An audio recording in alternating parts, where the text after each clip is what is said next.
Welcome to the Jets UK podcast. I'm one of your hosts, Andres Groves. I'm joined by one of my co-hosts, Matthew Merrett. Matt, how you doing today? All good, man. The sun is shining.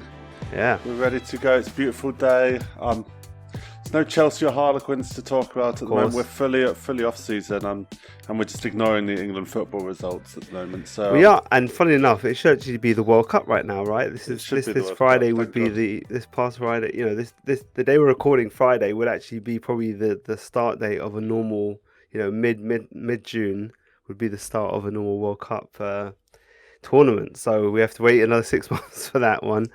But yeah, and our Jets have obviously off into the summer after their mandatory minicamp is wrapped up, so it all goes a bit quiet now for the next couple of weeks, or next 3 or 4 weeks. So that's what it is with the summer. But you get to go out and enjoy the weather, spend time with your friends, family. That's what it is about, really. So good to take a break, and then we come back into it very, very strong. And that's actually just what, before we dive into the show, that's what we're going to do basically. So this will be the last show for about 3 or 4 weeks, just so I can get everything prepped for the run in. You know, with it's going to be non-stop once we start for training camp through the season, and hopefully into the off season as well, into the post-season before the off-season. So we're going to take about 3 or 4 week break. We'll be back just before training camp to kind of run up into training camp. If anything major comes up, we'll jump back on, but it won't be because Riley Reef has signed or Larry Ogunjobi. It would probably be something that we don't want to talk about. So hopefully you won't hear from us until everything's quiet and we just look forward to training camp. But yeah, on this week's show, we will be covering the O-line. So, and it's going to be a bit of a debate. I mean, David really wanted to join us for this one, wasn't able to. But me and Matt are going to have a really good chat about the O-line, from the interior right out to the tackles as well. But first, we're just going to jump into some just general views on the what we just saw with mandatory minicamp, the OTAs generally, just general thoughts coming out this week. Some of the interviews that we heard, press conferences. Matt, anything that stood out for you? I think it was just the first thing is like it's that energy around the team. There's a good energy around the team, and it always is. It's easy to have good vibes, good spirits in June time, isn't it? But it sounds like they're bonding. It sounds like they're kind of pulling together, which is what we want to see. There's no injuries, no drama. There's a little bit of narratives here and there, but there's nothing too major, and there's nothing that will leave a stain after week 1 of the regular season. So it's nothing to really dive too much on. Interesting to see a couple of storylines, but I think the important thing, as we all know, is Zach Wilson and how he's looking, and by all accounts, it's up and down. It's a bit here and there, but it's June, isn't it? It's kind of getting used to playing with new people, getting used to new system, not new systems, but kind of just familiarizing yourself with the system. And if he throws free picks in mandatory minicap, but then throws 40 touchdowns this season, no one's going to care. It doesn't matter. That's what it is. It's good sessions, good time. Exactly. It's he's whether he has good days, great. If he has bad days, whatever. Like it's really much.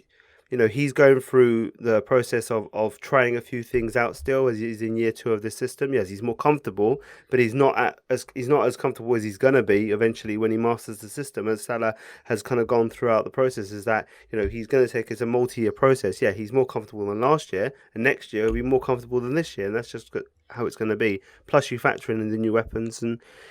It is what it is. Like, this is where you want him to make mistakes. And like I said, hopefully, once you get to training camp and pre-season and it all starts to kind of fade away and good play far outweighs bad play. That's what you hope, and that's how you kind of build on it, really.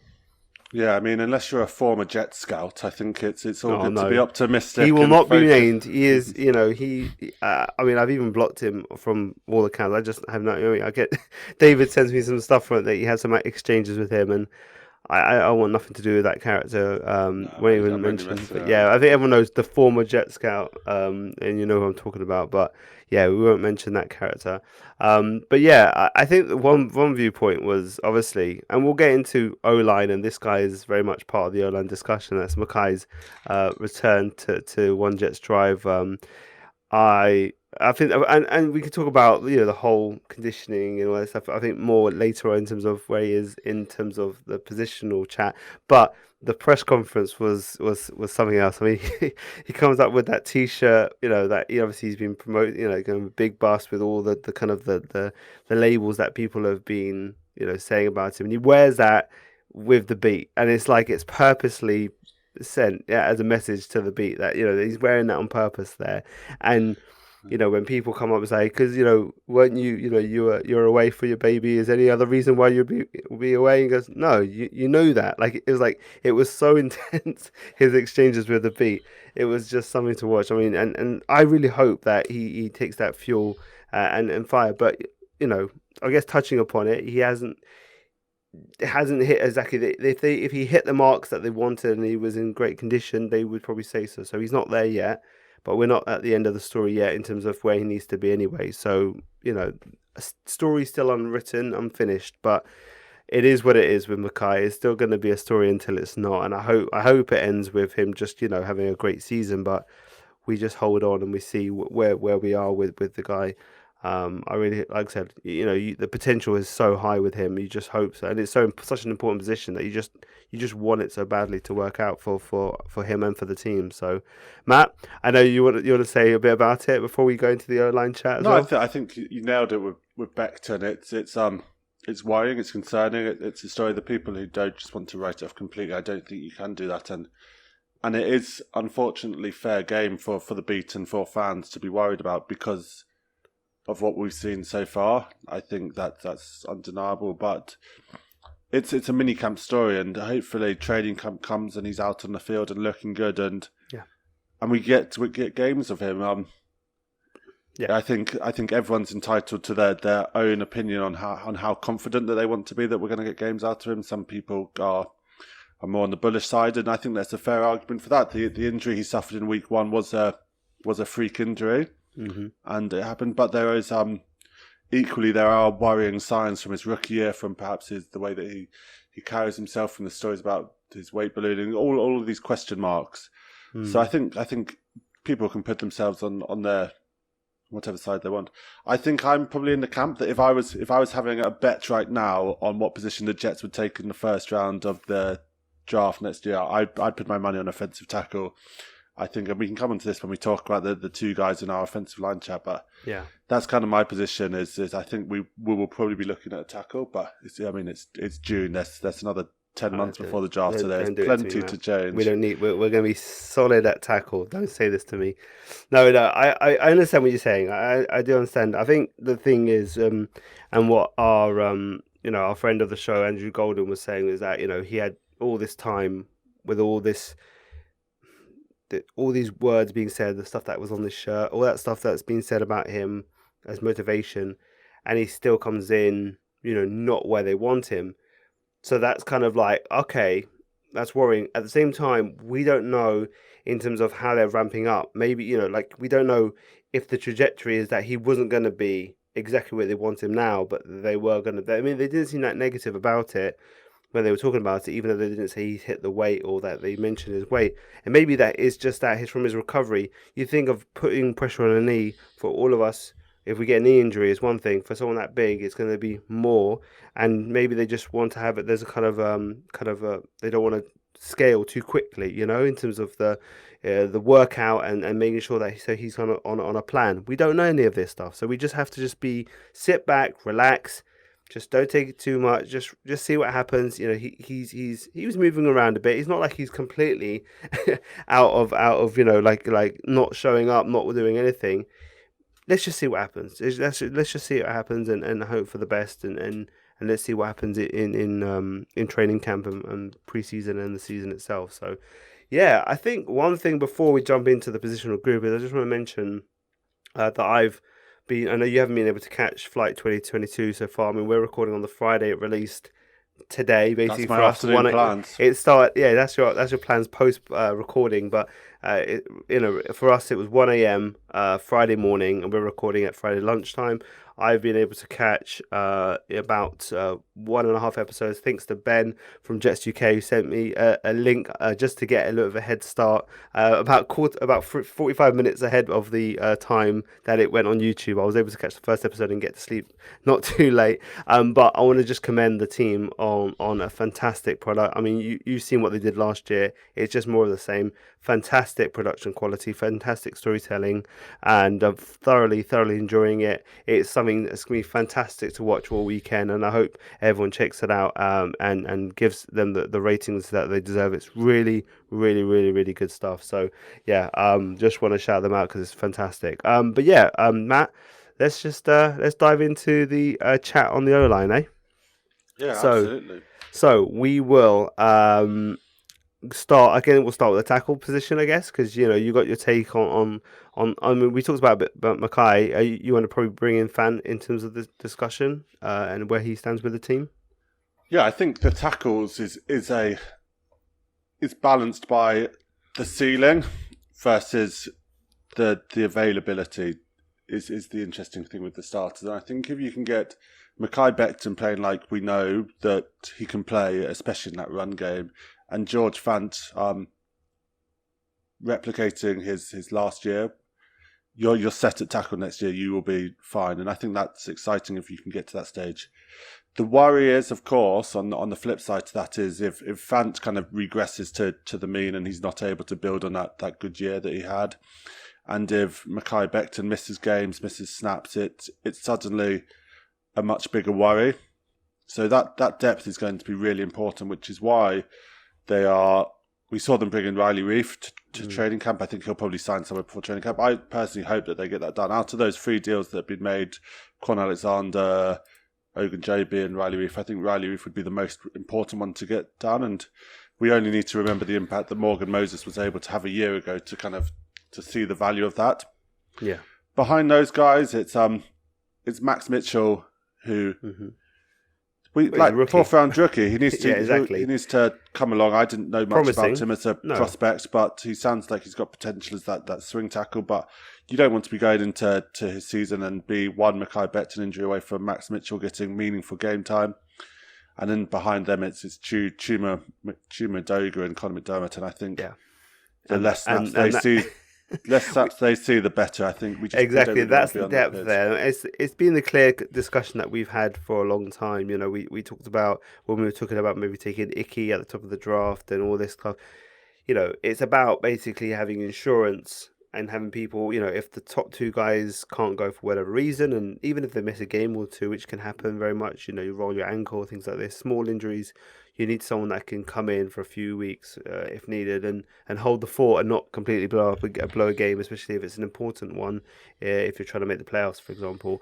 I think someone like we talk that we can talk about the free agents generally when we go into that part of the discussion. But we need someone like a Riley Reef would be a good person just to come in, an experienced person who could just come in, help out. Maybe just he wouldn't be amazing, but he would be somebody who could hold the fort and wouldn't be as bad as what we have with Conor McDermott, who's a more proficient. He's better at tight end than he is at tackle. To be honest, from what we've seen from him, that's the only highlight I can remember in terms of a positive thing. Yeah, well, there certainly wasn't any highlights with his blocking, was there? No, and like I said, it's like from all accounts, he's a really solid dude. So I always hate roasting guys, but it's just like it's really poor play at tackle. It's like I don't know how he's holding on to a roster spot at this point, and he probably won't if we bring in someone else. But that's just the tackle position. That is basically we have 2 good starters until we don't really, and at this point, and then we're really looking at a problem position. So you're not wrong to say that we could be maybe going for a tackle maybe next year. There's a good chance because both of them have got their own potential for needing replacing. Obviously with Fant, I think on Fant, did you see his tweet was interesting after Fitzpatrick signed his deal? Fant had a little tweet reply, didn't he? He replied to the Rappaport's tweet saying "must be nice" in a somewhat sarcastic way. I think he is increasingly frustrated by his contract situation. And the challenge, of course, is that, and I don't blame Fant for this at all, you're coming off a career year, you've got 1 year left on your deal. This is when you want to get get paid. Like Yeah. as a businessman, you know you've got a short career in the NFL. Like your value won't, unless he puts together another big year and hits free agency, his value will not be higher than it is now. And it's up to Joe Douglas to weigh up that battle, isn't it, between paying him big tackle money, particularly if he views himself as a left tackle. He probably wants that big tackle money at the moment. Does Joe Douglas say, okay, you've had 1 year, I'll pay you now, I'll lock it in for a couple more years, and then you obviously risk kind of, is George Fant going backwards? Are you going to have the year before George Fant or the Seattle Seahawks, George Fant kind of re-emerge, or are you going to have that kind of same level of play? So that's the battle. Obviously for George Fant, he knows that if he has another big year and is able to replicate, he'll be hitting free agency. And I mean, we saw Terran Armstead get a big deal. I don't think Fant would quite be threatening that money, but there'd certainly be a decent payday. Like Morgan Moses got a 5 million per year this deal, and George Fant could certainly be exceeding that. So yeah, I think there's a good chance that now in this period between now and training camp that they get something done. I think you just got to find that medium ground between, how well he played for 1 year compared to, I do think that his trajectory was improving throughout the years. And if you like, I remember speaking about this with Joe Blewett from Jets X Factor about his, when he was signed, and that, he has improved. And when you looked at the film, it's like he has made steps every year. And then last year was a great year. So it's not like he kind of just had one spike year. It was a steady improvement. And then there was a big jump last year. And so you got to factor all that in. And I think they'll find a way. I think Joe and his team do a good job with contracts generally. And hopefully they'll be able to get him locked into a decent contract that he's happy with. And I think it's good just to get, for maybe just maybe an extra year tacked on or 2 years tacked on, something like that. Something nothing too locked in for too long, but something that gives him a little bit more to play for as well. So, that's interesting. Like I said, contract on one side, and obviously Mackay coming back from his knee injury on the other side, and everything else that he brings as well. So it is what it is. But the interior, if you go to the guard position, obviously we bring in Laken Tomlinson, who has just been very impressive from what I've seen in interviews, in where he's and everyone spoke so effusively of him. He's obviously a great fit. He is, they talk about him in that first episode of Flight, and I won't say too much, but they go through, they're going through the players who are becoming available on the market, and they kind of go through his profile and you see how much they wanted him and why. And he's been a great addition. And you add him to AVT, who slides over to the right side. It's two really good tackles, right? Two really good guards, right, Matt? Yeah, I mean, that's a position that it's impossible not to be excited by. You are talking about two guards who aren't just top guards, but they're perfectly crafted for the scheme that they're going to be playing in as well. So it's hard not to be excited. I think AVT, he showed some real flashes in his rookie year, particularly in the run game. The way that he just explodes off his snap and is able to get 2-3 yards. His first 2-3 steps are so quick, and he keeps his feet so moving and tight and powerful through his leg drive that it's really impressive. Laken's obviously got the experience, slightly less heralded draft prospect, shall we say, but he's proved himself in the league big time, and is a big part of that the success of that San Francisco offensive line that produced one of the best running games we've seen over the last couple of years. So hard not to be excited about those two. I think it should be, and we all hope it will be, a really dominant offensive line, particularly from that interior with those two there now. Kind of got that extra security, and coming from where we were last year, where kind of at the first couple of weeks where AVT was finding his feet a bit, particularly in pass pro, and Greg Van Roten was doing a good impression of a revolving door, it should be a much better improvement.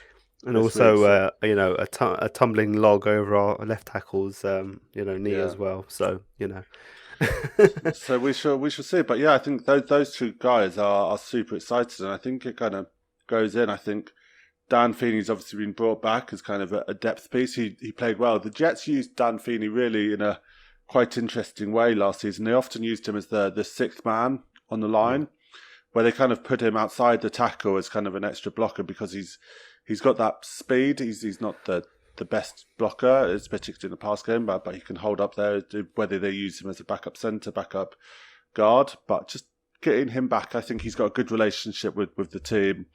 Cheap he's deal. A good culture guy, isn't he? Good culture guy. So it's important to have those around. And I think who else is in the guard? Nate Herb. We got Nate Herb. We brought Nate Herbig in from Philly. Nate Herbig, that's the guy. I don't know much about him. And that's that's a really good backup. Like, that's a guy who had starting reps, did a good job, is solid. And if one of our guys does go out again for a couple of weeks, he should, on paper, be absolutely fine to hold the fort and not completely, be a turnstile and be a problem on the line. So that's the depth that you want, is you got a guy who can fill in either guard spot and come in. And, if you lose both of them, well, you can't sign the contingencies that you're going to lose both your positions. But at least you need one guy who can fill in both. And that's really good depth. And I'm happy with him. And Feeney can slide over as well. And then, he can play centre or guard. So, yeah, I think that they've done a really good job of bringing guys in who have got ability, but also they're the right kind of men. They do this with every single position right now. They've got high character guys who fit the scheme, who've got ability. And it's just we're building this team really good. I mean, this is the next position group after the ones we talked about with the 3 defensive groups that we talked about in the last 3 weeks. This is a good group. It's not a bad group at all. It could potentially be even. It has a potential if everyone's healthy, and that's saying a lot in the NFL. But it could be a top 10 group. I'm not even. I don't think I'm saying too much. It could be around that top 10, top 12 group. And this is the next positional group that we think is the next weakest group. And I think it's only because of the potential for the flaw of what could happen. But it just shows you of what they're building. The quality in this team is building, and you can see what they're putting together. So it's kind of funny that we finally hit this one of these more positive groups as this Flight 22 season comes out, and you see how all that's being made, and this is the result of it. So at the centre position, Colin McGovern. I think one of the most divisive players on Jets Twitter. Some people love him, some people can't stand him. I think he's a solid guy. He's a guy that you could probably see, and there's an upgrade potentially down the line for it. But he's also a guy who's not a negative starter. He's a decent starter, and a guy who, with the players around him, with Laken and with Elijah on either side of him, he's not going to have issues. He's not going to have a GBR kind of not be able to do anything. He's not going to. And hopefully with AVT being in year 2, that was one of the things that people really turned off McGovern, is that he threw AVT under the bus. Hopefully AVT those little mental mistakes will be less now that he's in year 2. He's learned a few things and looked back at the tape and improved and kind of can get those mistakes out of there. That middle should be really solid. I think he himself did a pretty good job. The two guys next to him will be good, and I think there'll be a really good basis to get quality protection for Zach in the middle, because that's obviously the quickest way. If you're letting people straight through the middle, then there's no way around it. So I think he's a good position. Obviously, Dan Feeney is that kind of backup, which we talked about with centre. Another guy we should have mentioned at guard was Drew Samia. That's there as well.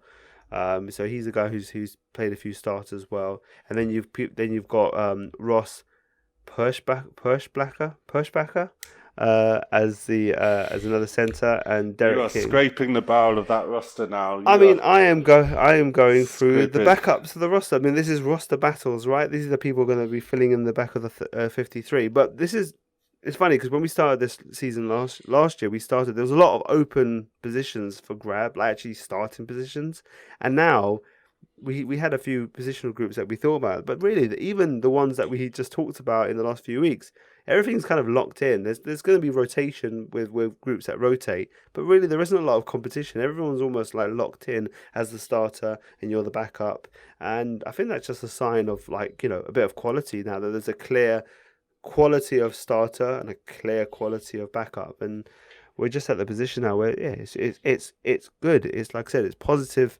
vibes, and you can see the improvement, and it's exciting to see that. And you just are first 9 games are difficult, but I think this squad can take that on, and potentially make some noise. I think Well, on those first 9 games, the way to kind of keep yourself in when you're playing teams with talent is that run game. And if you can get that Yes. run game going, it's so effective to Yeah. kind of just help you out in those games. And with this front five, Beckton, Tomlinson, Conor McGovern, AVT, George Fant, those are fierce run blockers. They're probably all arguably better run blockers than they are pass blockers, which for the Jets and the way that they play, the four of them, right?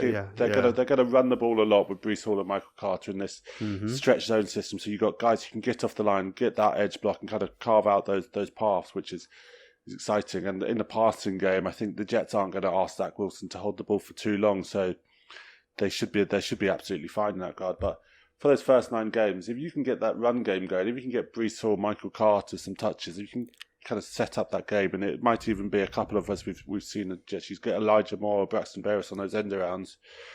They're going to have success with this run game and with this offensive line, and they are going to be such an important position for the success of the team. We saw only a couple of years ago a bad offensive line and a second-year quarterback. It's not a recipe for success, and that's not blaming it entirely. Sam Darnold has his own faults, but you can help your quarterback out so much with a good offensive line. So hopefully the quality around on the position groups didn't help either, did it? No, or the lack thereof, Totally. So offensive line, I think, while it's not perhaps a roster battle, it's certainly an interesting spot to watch.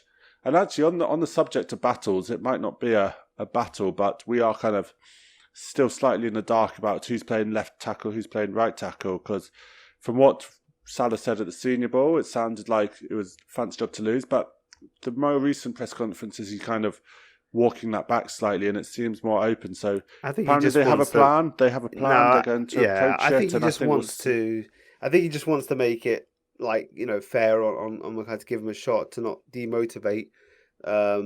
We don't know the reasons. We can speculate, but it'll be interesting to see once they get into training camp who's going to line up where. Is it going to be? Because there's pros and cons to each. Because obviously, if you put AVT right guard, Beckton right tackle, you're asking 2 new players to kind of play that right side in different positions where they're moving over. If you put Beckton left tackle, Fant right tackle, then obviously Fant's just come off a really good season at left tackle, but he's got that connection with AVT. So there's lots of ways you can go about it and argue it both ways. But I think he'll 100% be Mackay's going right. I predict Mackay's right and Fant's left. It's like we shall see. Yeah, because I just think you want the blind side protected by the better pass protector, and then you got the run, and then you got Mackay with AVT. They've got a great relationship as coming. They talked about being the Smash Brothers and wanting to, and I really want to see Breece Hall and Michael Carter run behind that right side of the line, especially. I mean, not to say that Lakin and Fant can do a decent job as well, but I think with Fant being a better pass protector, you're protecting the right-handed thrower in Zach, his blind side. It's the classic thing. I know we go away from it not being as important. I don't think it is as important as it used to be. Still, there is probably still that more thing about saying, well, if Zach's he's got his back turned, you want the better pass protector, and you've got a dominant run protector, and they can both do both. And so I think that's where it's going to settle out. I still think as Mackay's still going to be coming back into things with his injury recovery and leading now into his fitness recovery and getting back into game shape, I think that's going to probably give him, we'll see. If he wants to go for left tackle, great. And if he does, I'm happy. And if they choose to do it, I trust them. But that's just my prediction in terms of what it's going to be. But I'm looking forward to seeing those running backs. I've got to say something. I know we're kind of blending this into the chat. This is probably fitting because it's going to be the last time we chat for a little while. I love what we saw from Michael Carter last year. I saw talking about Joe Blue. I talked about earlier. I saw his film review of Breece Hall. It's 2 hours. If you do subscribe to Jets X Factor, or you can even do a trial, go check out his full 2 hour breakdown of Breece Hall. It's just so fun to watch. It's very, very exciting to see the small things that Joe picks out that what Breece does that is why he has been as successful as he has been, and why it should lead to really good success. He does these small things that mean such a big difference, and is the difference between a decent back and a all-star back, a really productive back. And it's really exciting to see a guy this good coming into the team. And I I think he's going to prove all those. And the title of that film review was, he's going to prove all those nerds wrong. I think he is, like all the guys who doubted the value of taking a running back.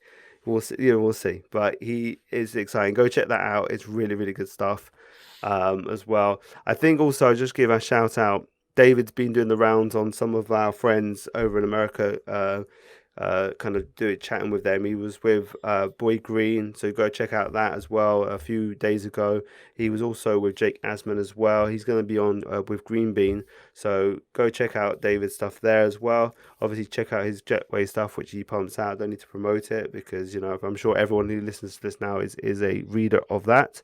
But it's more good stuff, and obviously he'll be keep working throughout the summer on that stuff as well. Matt, is there anything you want to say before we head off into the summer? No, enjoy the sun, man. I'm flying to Spain on Sunday, so I'm going to be roasting. Got a week off. Just came back from Mexico after Spain.